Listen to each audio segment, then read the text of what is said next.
Weißt du, der geschnauft hat? Ja, ich sehe wie ein Pferd, Alter. Aber weißt du, wenn du das siehst, so, boah, der schnauft gut, weißt du, so nicht.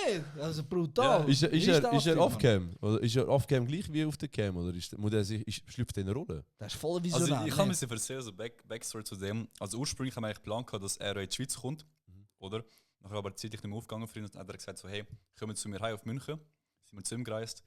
Und es ist wirklich so ein Anwesen bei ihm da, also wirklich so ein fett grosses Haus. Schon, Ja. Oder wirklich so Decke, 4-mal so hoch gefühlt. Ja.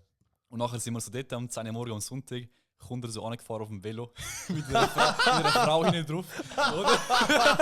Kommt so angefahren. Und er so, jo Jungs, ich war gerade in der Kirche. Was für ein Boss, man. Scheiße. Ja, Mann. Und nachher, ja, wir kommen rein. Und wir so, weißt du, natürlich, wir haben so voll viel vorbereitet. Weißt du, oder alles durch Scripts vorbereitet, Videoideen, Videokonzepte.